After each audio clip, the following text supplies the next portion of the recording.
Hello and welcome to About the Albums. And this time we're talking about the album Walk in the Morning, Fall in the Night. And I'm actually remembering this time that if you want to see, if you want to hear the stuff, full playlist, I'm going to have that in the description. I'm going to try to timestamp for each song in there and stuff too, for the ones I'm talking about as it goes. So might be helpful to say that beforehand rather than when I remember at the end of all of them like I've been doing. Anyways, this came out in February of 2013, and I don't know, it's also full of some pretty solid stuff if I remember correctly. I guess we'll see, but yeah, I definitely think a lot of these came out pretty good on this one.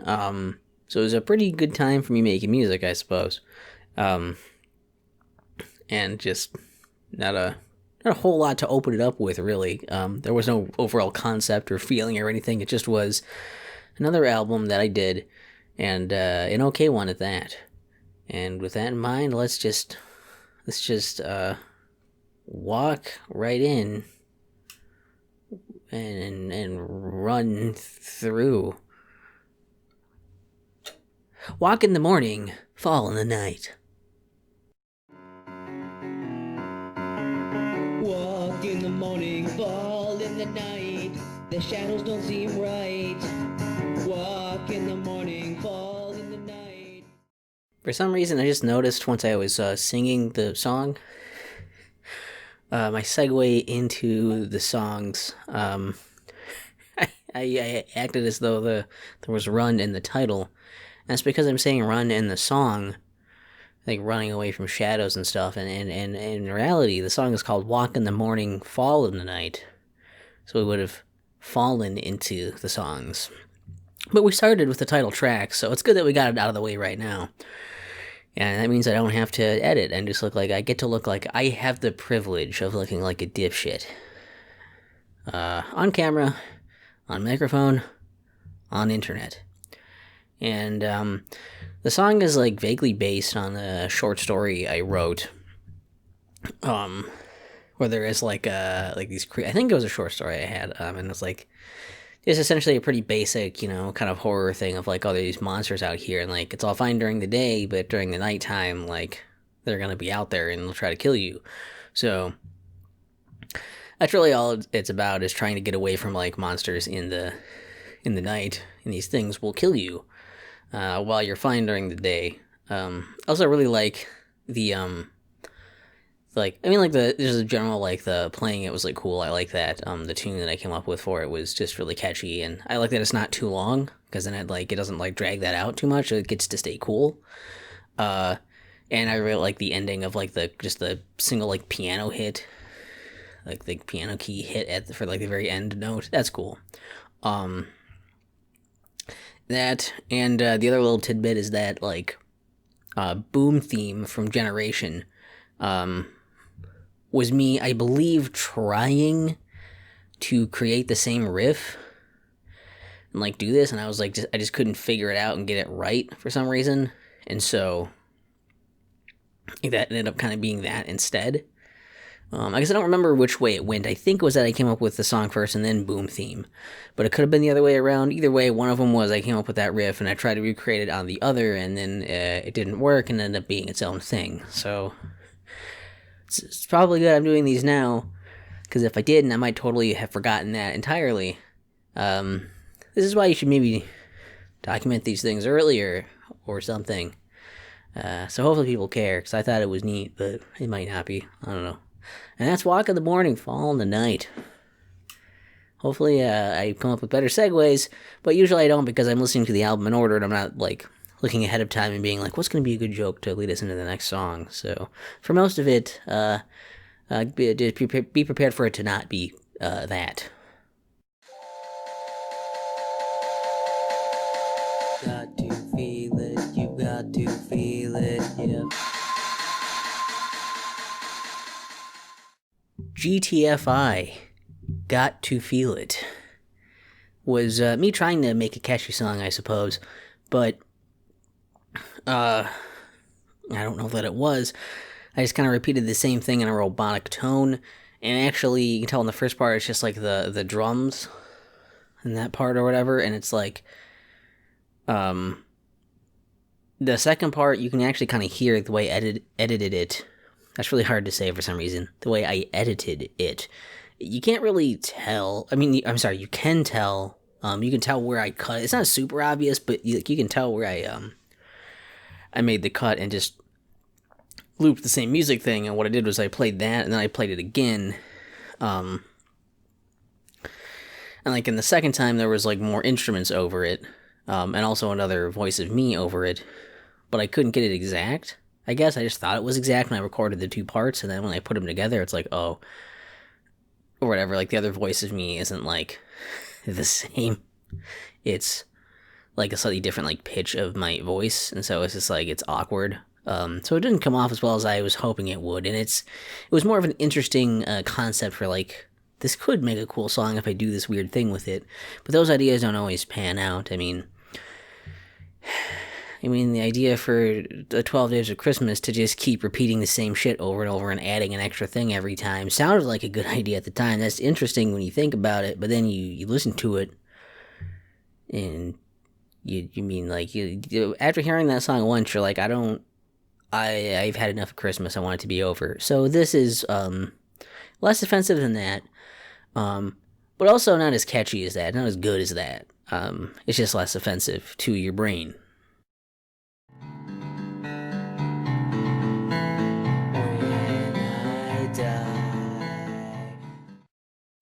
When I Die is pretty self-explanatory that it's about when I die. And it's just this idea of me not really having an effect on the world, of me not really being important or significant in any way. And, I'd like to maybe make you feel a bit better and be like, well, yeah, it's like, a lot of people aren't necessarily remembered or important in this grand scheme of things, but at the same time, I really meant it mostly as a more, like, immediate impact thing of, like, I didn't feel like people around me were like, they would like, man, some people might feel a little bit bad about it, but they'd move on. They'd be fine without me. I wouldn't really have much of an impact at all. But the perspective of the song is largely just looking at it in a grander sense to kind of hide that more and be like, yeah, like the world's going to keep going without me. It'll be fine. The only thing that'll be different when I die is that I won't be there anymore. So that's, that sounds like something I would do and have done, and we'll probably, at least from this point on and about the albums, we'll definitely be doing again as far as song concepts go. So look forward to that, or not. Whichever you want to do, that's up to you. Everything seems wrong. Picking up the jams. Ducky fucking Kong. And Bananagrams. DK's Bananagrams Rap is pretty bad. It's a great example of I don't know how to rap, even when I try to speak quickly. You've probably heard. Words just get kind of jumbled together. They're hard to understand. They're almost not even words anymore. But, see, this song was inspired by this thing where I saw, if you know the game Bananagrams, it's kind of like Scrabble-ish, where like you have a bunch of tiles with letters on them and you try to make words out of them. And they come in this like felt, or some kind of soft material, like packaging that looks is like in the shape of a banana. Actually, for a while, I had a funny thing where I guess I just kept pointing to Bananagrams. For some reason, I just thought the name was really funny. So I'd just be like, I don't know, or I just kind of be like, Bananagrams. But I don't know. That was a weird thing I did for a while, but that like stuck with me. I just thought it was really funny to just be like, weird silence for something and then just Bananagrams. But I did find the other thing that inspired it was this Donkey Kong plush, which you can't get a good shot of because of my lighting situation, but that is a he. And yeah, I basically was like, they kind of look like they're in the same universe because they're both made out of this kind of material. And so I kind of put them together, and it's like, and there's a DK rap, and there's Bananagrams. I just put it all together, and another thing inspired by video games. You can't get away from it on this channel. I don't know. But that's, it's funny, it's bad. The only thing I think at this point, too, I feel kind of bad about is that I use the word rape in the song. And it's, I mean, I'm sure I say a lot of, like, rough things anyways, in general, but just that I said that one, I don't know, that's one I've kind of worked out of my vernacular, so it does feel kind of weird to have it in there, listening back to it now. One of the things that bothers me a bit, and I just get kind of worried because I don't want to, like, trigger anything, I don't want that to trigger bad thoughts with people, going to this goofy, terrible song where I'm pretending that I can rap. And also, like, at the end when it's like, oh, give it up for Donkey Kong, whatever, and like basically, like, it's almost like implying that I've handed the microphone to Donkey Kong, and then there's like a kind of a pause, and it's like, oh shit, Donkey Kong doesn't know how to talk, and he's like, how am I supposed to, like, do anything? And the parts I tried to play were, like, the beginning parts where Donkey Kong shows up in the original Donkey Kong game, and also, like, the first level theme, but I don't know if those notes are correct. I just kind of found them on the keyboard, so that's DK's Bananagrams Rap. It's a horrible mess that I decided was a funny enough thing to make and then upload. Don't give me that look. This is a song I wrote to kill all of the hope. This is a song I wrote to kill all of the hope. This is a song I wrote to kill all of the hope. Kill the Hope is about what you'd expect, I guess, from me at this point. Another kind of, not even really so much a sad song, almost just like a mean song. And, like, just the idea of just trying to be like, oh, like, I'm just gonna write this so you feel bad and just, like, don't have any hope left, because everything just sucks, and everything is like, everything is bad and is going to be bad and is going to fail, that kind of feeling. And I like the tones in the song. I think I picked some interesting instruments, and I also think that it's cool that I don't have any percussion in it. It makes it just a little interesting that I have it just, like, with the beat of, like, the instruments too. So I still like this one quite a bit. But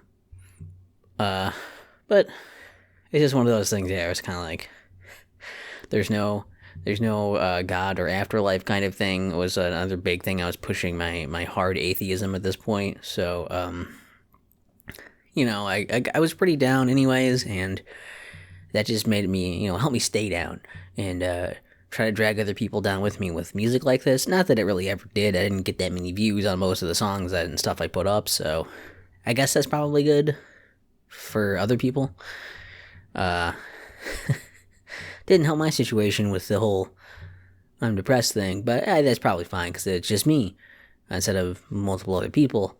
I can live with that. And even if I died with that, I mean, like, again, just me and not other people, and that's we'll call that good.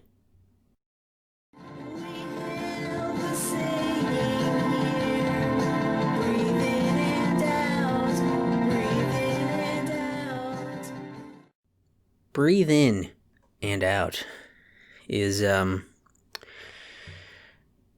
it's a song. I'm good at these. I'm good at starting them and ending them.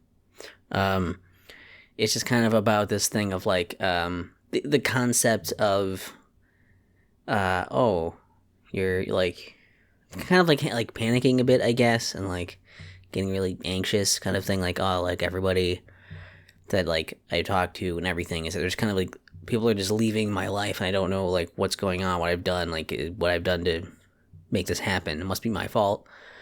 And also being like, I'm just, like, you know, slipping into insanity, thinking you're going crazy.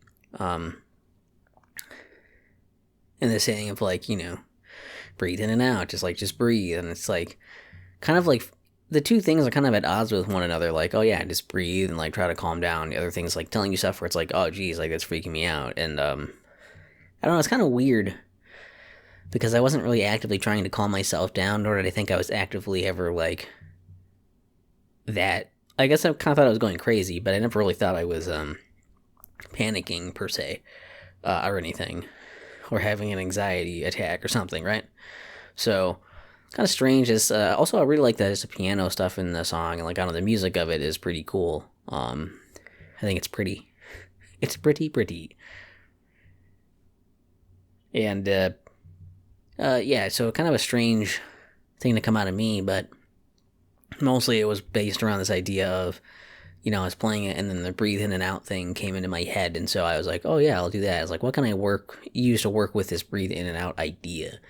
How do I want to frame verses around the chorus of breathe in and out? And so the song shows you what I have done. And now we will see what the next one had me do. Through the pain again, with the power for the win. Got to win the fight.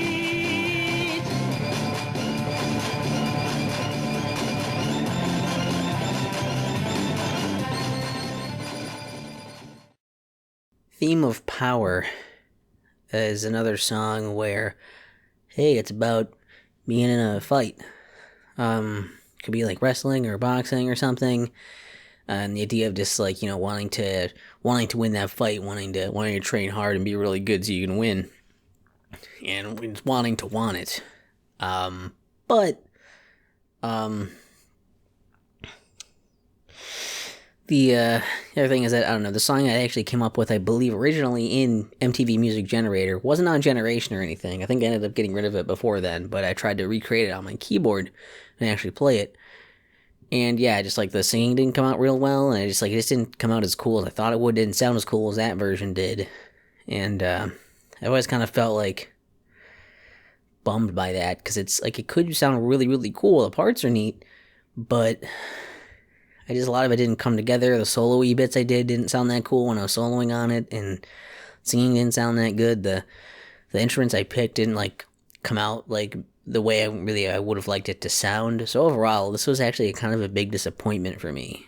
And maybe I'm just not that good at writing songs like that. Maybe that's just me. I don't know.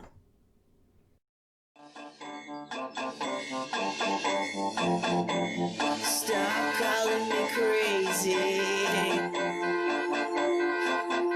Stop calling me crazy. Diagnosis is about people calling me crazy, me thinking I might also be crazy, but not wanting the other people to call me crazy. Just generally about me feeling like I was losing my fucking mind.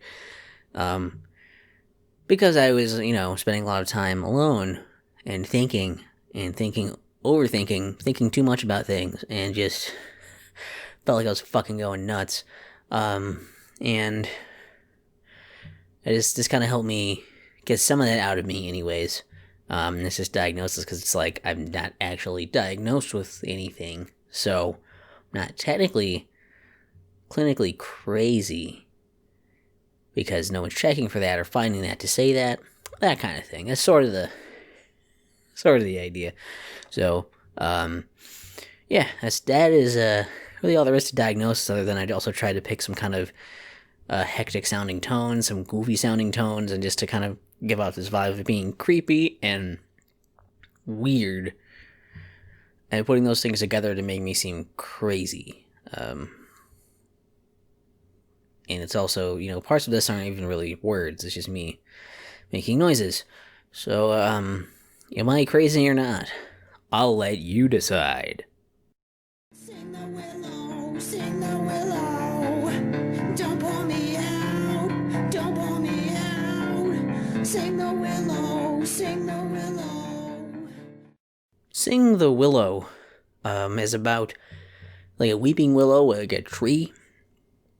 The idea that like this is a general like thing about forests and stuff, where it's like, oh, we're chopping down forests and burning them down, and just we're getting rid of them to put other things there, and so it's the plight of the trees. And musically, no, I didn't get good at playing the keyboard. I just used that sustain pedal again. And it sounds nice. The tone I use is electric piano tone. I use that 'Cause I think this was actually recorded around the same time I was doing stuff with a bunch of that.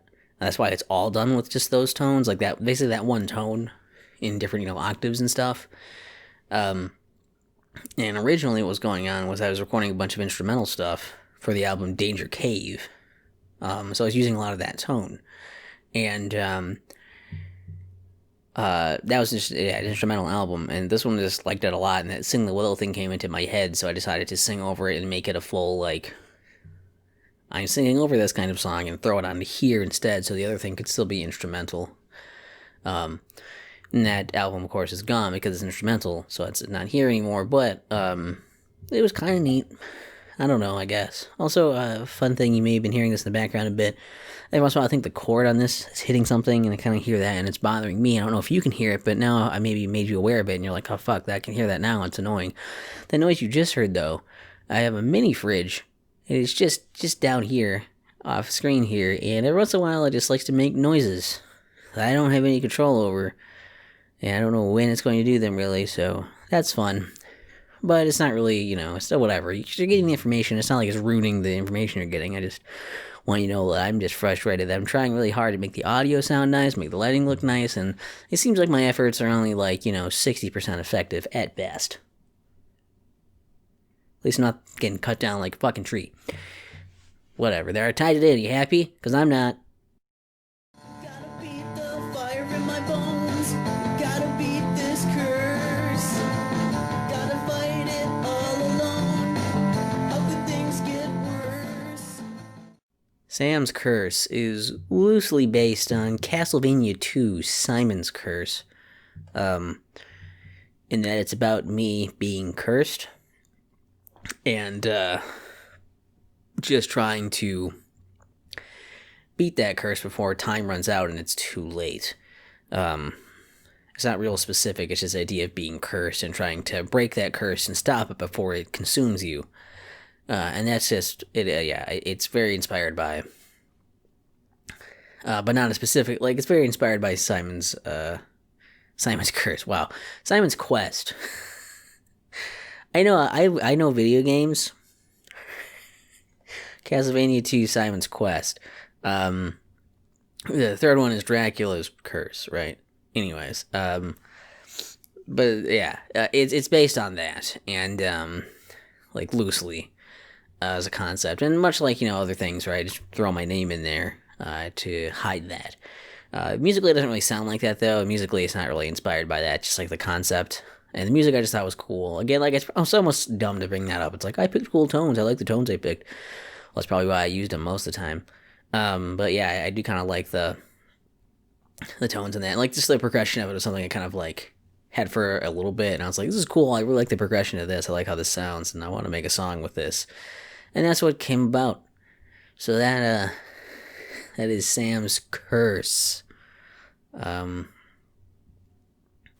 Not to be confused with when I say fuck. We're kinda lying. We're kinda lying. We kinda. Kinda Lyin is really just a catchy song. It's all about being catchy and doesn't really have a whole lot of subject matter in it. It's called Kinda Lyin, so it's about kinda lying, I guess. Just sort of lying, or lying sometimes or something, but really the lyrics don't really support that. It is mostly just trying to be really catchy, and Kinda Lyin was what came into my head when I was playing, and I was like, oh yeah, that kind of goes with that part, and so that, and I kind of like how it's the parts where it's how it kind of progresses at the end of those for each one. It's we kinda, I don't know, I think it came off as a catchy enough thing, as a catchy enough song, but, yeah, it's not when I put a whole lot of effort into the lyrics or the thought or the feeling. I just kind of went with how catchy it was and tried to keep going with that. Follow me to the Raindrop Town. Follow me to the Raindrop Town. Raindrop Town is, a song. I really gotta stop starting them all that way, don't It's a song just about this place you go to, where the idea is that no one is like sad there, no one cries there. It's just a place where everything is great, and there's just this nice rain going on all the time, and there's these people are yearning to go there, and then they go there, and then they start to realize the people there are miserable, but you can't tell because you can't tell they're crying because it's always raining, so it just looks the same because they're always wet. It's kind of the idea. And this thing of like, it seemed like it's such a great place until you were there and lived there and realized, oh, this place isn't great either. And like, let's get out of here. This place is terrible. And I just always thought the music was really pretty. And I actually recorded 2 versions of this. One, I had the effects on the instruments on the keyboard, which is the one that's here. And I had an alternate version I recorded where I had an effect on my voice. And I liked that. But the thing is, I kept this version because, well, I had both for a while. I got rid of the other version eventually. But it was because I think on the other version, like, I was singing more and my voice kind of overpowered it more. So it was like, also I did more parts of me singing and putting extra pieces over it of like, instead of the soloing stuff taking so much in there, I was throwing more vocal stuff on there because there was an effect on my voice. But I ended up doing this one because I was singing in that end part less. You could hear the solo-y bits of the music more. And I actually don't think I sung too poorly on this one. Granted, my voice is my voice. So I ended up really liking this one actually quite a bit. I always think it sounds really nice. Especially with like the interesting different pieces of the music that are being played on top of one another, as well as the tones themselves. I really like Raindrop Town quite a bit. I just don't believe God is following me. Did you know that I'm atheist? Well, not following me will show that pretty quickly, because that's really just all it's about. The idea that I don't believe in God, that he's not following me, and I just don't believe it. And that's just kind of my whole thing here. And I guess it's maybe kind of mean to be like, throwing that out there also to be like, God doesn't exist thing to other people, but at the same time, it's also like, whatever. However many people have also thrown that at me, but it's like, it's alright, I'll pray for you. And it's like, okay, well, if we're going to be throwing these things at each other, like, I think it's fair game if it's been thrown at me that much. Also, I was lashing out, too, just because, again, life, and my head, and just lots of things. Wasn't necessarily a high point for me, but, it was a cool song, so at least something good came out of it. In that sense. We can't be helped, we can't be saved. Now we are all just dancing slaves.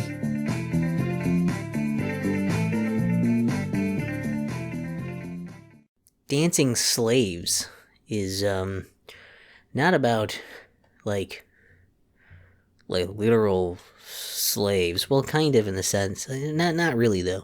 See, this is why I felt kind of awkward about calling the song this, but the idea is that this music that's being played is so catchy that you're a slave to dancing to it. You have no choice. There's nothing you can do but dance to it. Even when you don't want to, you have to dance to this music.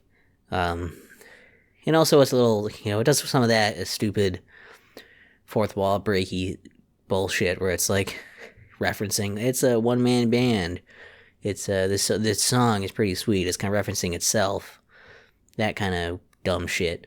But the bass line was catchy, so I just kind of kept playing the bass line, and then I just did a bunch of different kind of solos over it as well. And that's why the end is pretty much just a big jam session at that. And I kind of like that just to kind of show off that it's like, hey, I also make music parts to it too. I don't just sing over everything. That sounds cool. So I like that part of it.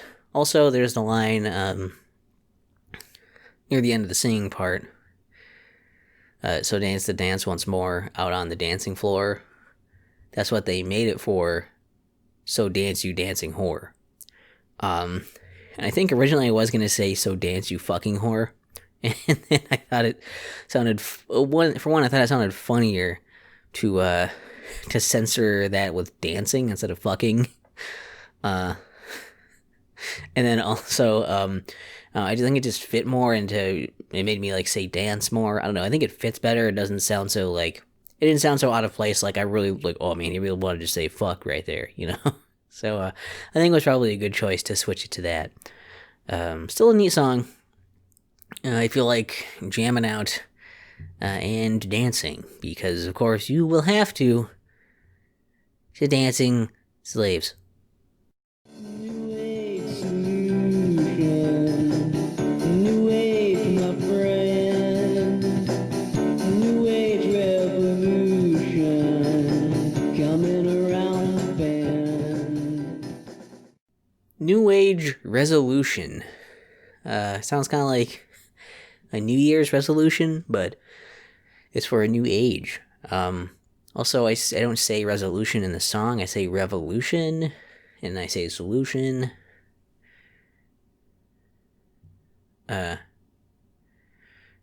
So I don't know. I think I also just like didn't know what I wanted to necessarily call or which I wanted to use and whatnot, and so I think I just kind of ended up using one word in the song, one word in the title. And the sound of it is actually very like something about it. I guess makes me think of like really like late 90s, early 2000s, like right around like the turn of the century there. For some reason, it reminds me of music from that time. Some of the more like popular music, kind of. I don't know. It just has kind of that vibe to it. Maybe it's because it sounds kind of like something you might hear on like one of the first couple, whatever, like now that's what I call music CDs. But like, yeah, I was alive when those were the first ones were out. I don't know, something like that. But like, yeah, I don't know. It just kind of gave me that sort of vibe, I guess. Made me feel that, and it's just kind of like a positive note to end the album on. Where like, oh yeah, like my singing wasn't great, and the effect helped, but I do think it maybe I was still like a bit loud compared to the music in parts, or like the way it balances stuff made my voice louder than the music, and it was like that could have maybe been balanced better. But I think it helped hide how like my notes weren't perfect or my voice isn't perfect.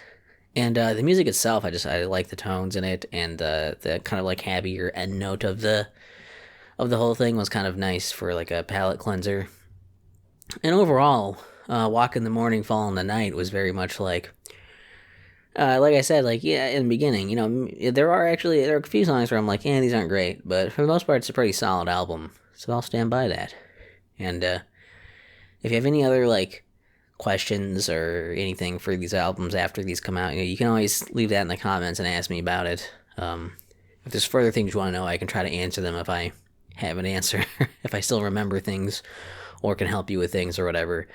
Feel free to do that. And all the links, the playlist and each individual songs and timestamps and stuff should all be in the description. And for those of you in the pool, the button didn't fall off yet, so it's still on. And that means you have to watch the next About the Albums. I'll see you there.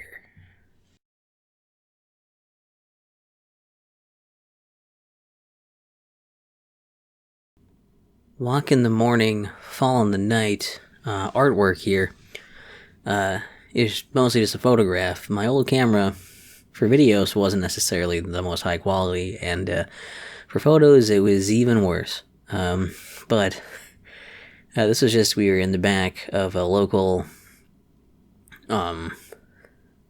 restaurant at the time that called Weggies. It's no longer there. It moved.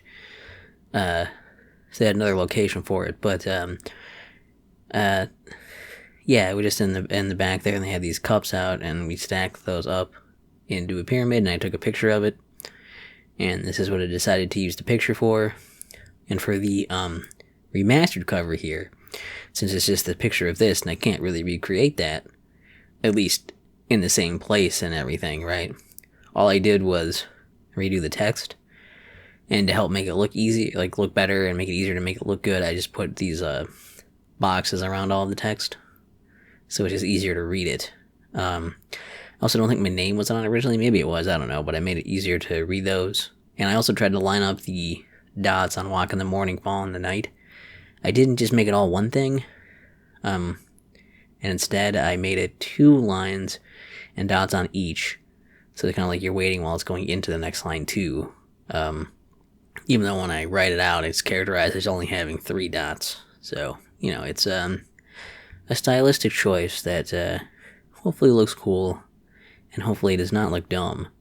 Also, this has like a bit of a border around the whole thing, not for like an artistic reason, but because, again, it was one where when I was trying to put it into Movie Maker, it kept cutting off parts of it, and I don't know why.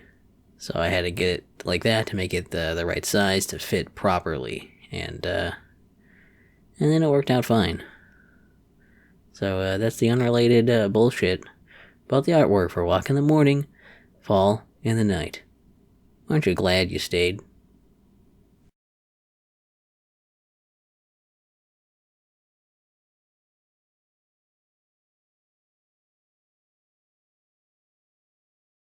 Give it up for